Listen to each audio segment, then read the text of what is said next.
Hello students, आज हम लेके आए हैं 2 अगस्त 2020 के लिए करंट अफेयर्स।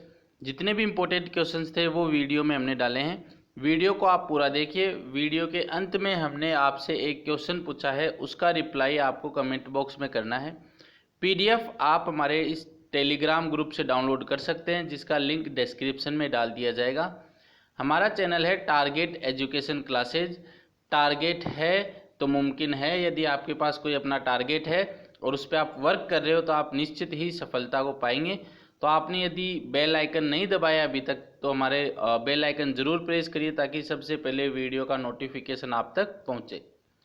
तो आज का पहला क्वेश्चन है, who has appointed as additional and independent director by the Great Eastern Shipping Company Limited. तो Great Eastern Shipping Company Limited द्वारा किसे अतिरिक्त और स्वतंत्र निदेशक के रूप में नियुक्त किया गया है? ऑप्शन है आपके रघुराम राजन, उर्जित पटेल, शक्तिकांता दास, बिमल जैन जालान। तो देखिए, ये जो चारों ऑप्शन हैं ये आरबीआई गवर्नर है या फिर आरबीआई गवर्नर रह चुके हैं। तो आरबीआई गवर्नर जो हैं, जो कि पहले रह चुके हैं, उर्जित पटेल, इनको जो है एडिशनल एंड इंडिपेंडेंट डायरेक्टर बनाया गया है ग्रेट ईस्टर्न शिपिंग कंपनी के द्वारा।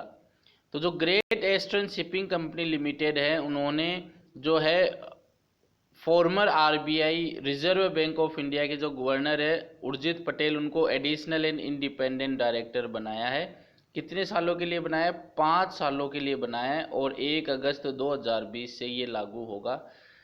करंट में ये किस पोजीशन पे? तो करंट में जो है ये chairman of the governing body national institute of public finance and policy NIPEP के अंदर ये चेयरमैन है, जो कि गवर्निंग सरकार का ही एक बॉडी है। यहाँ पे ये 4 सालों के लिए है और जो ये लागू हुआ था जून 2020 तक। Great Eastern Shipping Company Limited की बात करें तो registered officer Mumbai Maharashtra, chairman है KM Seth, deputy chairman and managing director है Bharat K Seth. Second question है, MSME Saksham for MSMEs launched by which organisation. तो MSMEs के लिए, माइक्रो स्मॉल मीडियम एंटरप्राइजेज के लिए MSME सक्षम किस संगठन द्वारा शुरू किया गया है? SIDBI, MSME, TransUnion, CIBIL, both 1 and 3। तो ये जो लॉन्च किया गया है सिडबी और ट्रांस यूनियन CIBIL द्वारा शुरू किया गया है। तो सही उत्तर क्या हो जाएगा? चौथा, बोथ 1 and 3। तो सिडबी जो है small industries development bank of India, इन्होंने ट्रांस यूनियन CIBIL लिमिटेड, जो कि है क्रेडिट इंफॉर्मेशन ब्यूरो लिमिटेड, इसके साथ मिलकर इन्होंने जो है ये financial education and one stop knowledge platform open किया है micro small and medium enterprises MSME सक्षम के लिए। तो financial education and one stop knowledge platform के लिए ये शुरू किया गया है। अब इसका जो ऑब्जेक्टिव है, एम है, वो क्या है? ये जो है विच विल गाइड MSME, जो छोटे उद्योग धंधे हैं, माइक्रो स्मॉल और मीडियम एंटरप्राइजेज है, उनको क्विक एक्सेस टू फाइनेंस और आल्सो सपोर्ट करेगी क्रेडिट ऑब्लिगेशंस के अंदर, ताकि वो अपने क्रेडिट को मैनेज कर सके, क्रेडिट दायित्व को वो समझे और एक्सेस कर सके अपने फाइनेंस को। इसके लिए ये ओपन किया गया है MSME सक्षम। सिडबी की बात करें तो CMD हैं मोहम्मद मुस्तफ़ा, हेडक्वार्टर है लखनऊ उत्तर प्रदेश। ट्रांस यूनियन का हेडक्वार्टर है मुंबई महाराष्ट्र। अभी हमने कुछ जून 26 को ही हमने डिस्कस किया था कि सिडबी जो है, उन्होंने जो है एक स्वावलंबन crisis responsive fund SCRF open किया है, जिसके तहत facilitate free onboarding micro small and medium enterprises को ही ये सपोर्ट करने के लिए ओपन किया गया था। तो on trade receivable discount systems platform पे, तो ये में याद रखना है कि सिडबी ने जो है स्वावलंबन क्राइसिस रेस्पॉन्सिव फंड भी ओपन किया था 26 जून को, और ये किसके लिए था? Trade receivable discount system platform के ऊपर था। थर्ड इंपॉर्टेंट क्वेश्चन है, AIM Atal innovation mission iCREST has been launched by which. तो एम आईक्रेस्ट किसके द्वारा लॉन्च किया गया है? नीतीश AIM, Bill and Melinda Gates Foundation, Wadhwani foundation, all 1 and 2 and 3। तो इसका सही आंसर है फोर्थ। इन तीनों ने मिलकर जो है ये एम आईक्रेस्ट लॉन्च किया है। तो इसके बारे में बात कर लेते हैं। तो NITI Aayog, National Institution for Transforming India, Aayog का है अटल इनोवेशन मिशन, AIM की फुल फॉर्म क्या है? Atal innovation mission. इन्होंने लॉन्च किया है एम आईक्रेस्ट, एक incubator capability enhancement programme for robust ecosystem, मजबूत पारिस्थितिक तंत्र के लिए। इंक्यूबेटर, इंक्यूबेटर क्या होते हैं? इंक्यूबेटर अभी हम डिस्कस करेंगे। इंक्यूबेटर वो होते हैं जो कि ऑलरेडी बड़े उद्योग हैं, वो छोटे उद्योगों को बढ़ावा देंगे। तो उन छोटे उद्योगों को बढ़ावा देने के लिए एम आईक्रेस्ट इसको खोला गया है। तो ये जो है एनहांसमेंट प्रोग्राम है, एक तरीके से कौन सा प्रोग्राम हो गया? एनहांसमेंट प्रोग्राम, जो कि लघु उद्योगों को बढ़ावा देने के लिए खोला गया है। और हाई परफॉर्मिंग स्टार्टअप, जो हाई परफॉर्मिंग स्टार्टअप है उन पे इस पे ध्यान केंद्रित किया जाएगा। किस किस के साथ में मिलकर खोला गया है? Bill and Melinda Gates foundation और वधवानी फाउंडेशन है, इन्होंने मिलकर ये खोला है। और ऐसा जो है वो भारत में पहली बार इनिशिएटिव हुआ है। तो इसलिए ये क्वेश्चन इंपॉर्टेंट हो जाता है।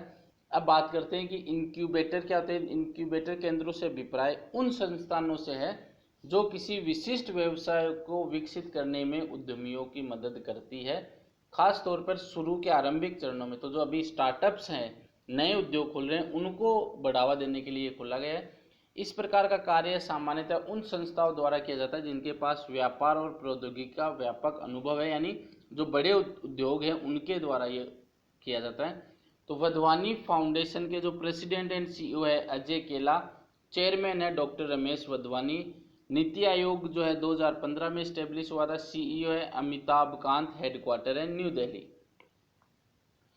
फोर्थ क्वेश्चन है, which company partnered with Craft Silicon to innovate and accelerate the digital loan repayment solution. तो किस कंपनी ने डिजिटल लोन रीपेमेंट समाधानों को नया और तेज करने के लिए क्राफ्ट सिलिकॉन के साथ भागीदारी की है? ऑप्शन है पेपल, पेयू, रेजोर पे, मोबिक्विक। तो दोस्तों कल हमने एक क्वेश्चन पढ़ा था जिसमें मोबिक्विक ने MPay.M बनाया था। आज जो है एक कंपनी ने डिजिटल लोन रीपेमेंट समाधानों के लिए क्राफ्ट सिलिकॉन के साथ साझेदारी की है। तो उसका नाम बताना, तो वो नाम है पेयू। पेयू ने जो है वो क्राफ्ट सिलिकॉन के साथ साझेदारी की है। तो क्राफ्ट सिलिकॉन जो कि global financial software solution provider है, जो कि स्ट्रेटेजिक पार्टनरशिप बन रही है पेयू के साथ, जो कि ऑनलाइन पेमेंट का सॉल्यूशन प्रोवाइड करवाएगी। To innovate and accelerate the digital loan repayment solution, खासकर किसके लिए? ये डिजिटल लोन रीपेमेंट सॉल्यूशन के लिए। फॉर स्मॉल फाइनेंस बैंक, छोटे जो फाइनेंस बैंक है उनके लिए, micro leading institutions and non banking finance company NBFCs के लिए। तो हमें केवल इतना याद रखना, क्राफ्टिंग ने किसके साथ किया है? पेयू के साथ किया है। तो क्राफ्ट सिलिकॉन का जो हेड ऑफिस है वो नैरोबी केनिया में। Founder and chief executive officer है कमाल बुद्धावती। CEO craft silicon Asia Shiva Kumar. PayU का हेडक्वार्टर है नीदरलैंड। CEO है लॉरेंट ली मॉल। CEO इंडिया में अनिर्बन मुखर्जी। पांचवा क्वेश्चन है कि उस कंपनी का नाम जिसने जापानी ऊर्जा प्रमुख जीरा के साथ बांग्लादेश में नई बिजली उत्पादन परियोजना के लिए बैंकों के साथ ऋण संधि पर हस्ताक्षर किए हैं। तो उस कंपनी का नाम मैंने बताना है, जो जापानी ऊर्जा कंपनी है जीरा के साथ जो है बांग्लादेश में बिजली उत्पादन के लिए बैंकों के साथ ऋण संधि पर हस्ताक्षर किए हैं। तो Reliance power, Adani power, Indian power, HP power. तो इसका जो सही आंसर है वो रिलायंस पावर ने जो है वो जीरा के साथ हस्ताक्षर किए हैं।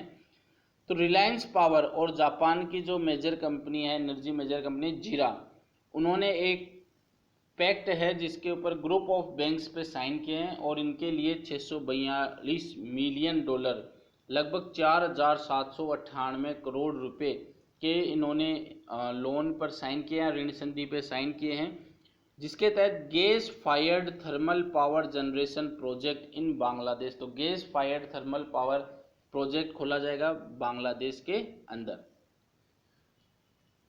तो इन दोनों पार्टनर्स ने, ये है 745 megawatt natural gas combined cycle power project हैं, ये ओपन करेंगे मेघना घाट बांग्लादेश में। तो एक natural gas combined cycle power project open करेंगे, जिसके तहत जो कि है 745 मेगावाट का, और ये कहाँ पे हो रहा है, बांग्लादेश के मेघना घाट में। इसके लिए कंपनी ने, जो रिलायंस पावर है, उसके पास तो 51% शेयर रखे हैं और जीरा ने अपने पास 49% शेयर रखे हैं। तो रिलायंस पावर की बात करें तो चेयरमैन है अनिल धीरूभाई अंबानी, हेडक्वार्टर है मुंबई महाराष्ट्र। तो देखिए दोस्तों, ये हमारे चैनल टारगेट एजुकेशन क्लासेस का टाइम टेबल है, जिसपे हर मॉर्निंग 8:30 AM पे डेली करंट अफेयर बाय जीजे यानी मैं, और रीजनिंग जो है वो 10:30 बजे बाय योगेश सर, हिंदी जो है वो 11:15 पे PM सर के द्वारा पढ़ाई जाती है, और साइंस जो है ट्यूसडे थर्सडे सैटरडे को रात 8 बजे, और राजस्थान जी के मंडे वेडनेसडे और फ्राइडे को रात 8 बजे। और ये हमारे चैनल का लिंक है www.youtube.com/seat/target@gov-jobs। तो आप हमारे चैनल पे reasoning, daily current affairs, Hindi, science और राजस्थान जीके के लिए पढ़ सकते हैं, और हम प्रयासरत रहते हैं कि आपको अच्छे से अच्छा मैटर मिले। तो 6th क्वेश्चन है, Hamed Bakayoko has been appointed as the prime minister of which country. तो हमीद बाकायोको किस देश के प्रधानमंत्री के रूप में नियुक्त किए गए हैं? घाना, इवोरी कोस्ट, माली, लिबेरिया। तो सही आंसर है इसका इवोरी कोस्ट के नए प्रधानमंत्री के रूप में नियुक्त किए गए हैं। तो जो रिपब्लिक ऑफ इवोरी कोस्ट के प्रेसिडेंट है अल्साने आउटारा, इन्होंने अपॉइंट किया है, डिफेंस मिनिस्टर थे पहले हमीद बोकायाको को, अब नया प्राइम मिनिस्टर बना दिया गया है। पहले ये इंटरिम प्राइम मिनिस्टर थे, अब इनको प्रधानमंत्री क्यों बनाया गया है? तो जो करंट के प्रधानमंत्री थे उनकी अचानक से मृत्यु हो गई है, एमाडोयू गोन कोउलिबली, 8 जुलाई 2020 को उनकी डेथ हो गई थी, इसलिए अब ये नए प्रधानमंत्री हमीद बाकायोको को बनाया गया है।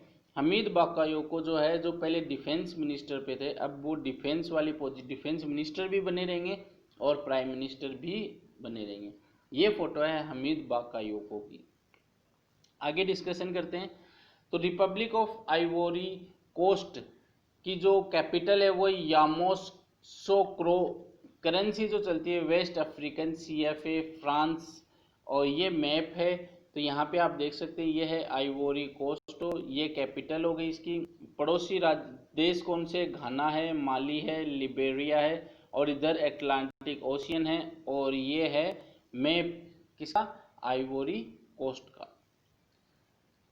National digital conference on easing doing business for आत्मनिर्भर भारत ऑर्गेनाइज्ड बाय विच। तो नेशनल डिजिटल कॉन्फ्रेंस हुई है अभी हाल ही में, तो जो कि ईजिंग डूइंग बिजनेस फॉर आत्मनिर्भर भारत, ये किसने ऑर्गेनाइज किया? CII, DPIIT, both 1 and 2, none of this. तो ये इन दोनों ने मिलकर लॉन्च किया है, इसलिए सही आंसर क्या हो जाएगा? 1 and 2। तो पीयूष गोयल जो कि यूनियन मिनिस्टर हैं कॉमर्स एंड इंडस्ट्री के, इन्होंने इनोग्रेट किए नेशनल डिजिटल कॉन्फ्रेंस। तो इनोग्रेशन किन्होंने किया है? पीयूष गोयल जी ने किया है, on easing doing business for आत्मनिर्भर भारत, जो कि ऑर्गेनाइज की गई है confederation of Indian industry CII with department for promotion of industry and internal trade. आगे बात करते हैं। तो ये जो कॉन्फ्रेंस हुई है to improve the business environment of India. CII की बात करें तो प्रेसिडेंट है उदय कोटेक, प्रेसिडेंट डिजाइनेट है TV नरेंद्रन, डायरेक्टर जनरल है चंद्रजीत बनर्जी, हेडक्वार्टर है न्यू दिल्ली। 8th क्वेश्चन है, 6th BRICS environment ministers meeting hosted by which country. तो अभी हाल ही में ब्रिक्स पर्यावरण मंत्रियों की बैठक हुई है, छठी मीटिंग थी, तो किस देश द्वारा आयोजित की गई? Russia, India, China, Brazil. तो इसका जो सही आंसर है वो है रशिया ने ये आयोजित किया था। तो प्रकाश जावड़ेकर जी जो कि यूनियन मिनिस्टर हैं of environment, forest and climate change के, इन्होंने पार्टिसिपेट लिया था 6th ब्रिक्स। अब ब्रिक्स क्या है, Brazil, Russia, India, China and South Africa, इन्होंने मिलकर ये संगठन बना रखा है। एनवायरमेंट्स मिनिस्टर मीटिंग, जो कि एनवायरमेंट मिनिस्टर मीटिंग में भाग लिया था, और ये होस्ट की गई थी किसके द्वारा, रसिया के द्वारा। Along with environment minister of Brazil, Russia, China and South Africa over a virtual platform from New Delhi. तो जो प्रकाश जावड़ेकर जी थे, तो हाल ही में कोरोना वायरस फैल रहा है, इसलिए ये जितनी भी मीटिंग्स हो रही है वो वर्चुअली हो रही है। तो वर्चुअली में जो प्रकाश जावड़ेकर जी थे, उन्होंने दिल्ली से ही इसको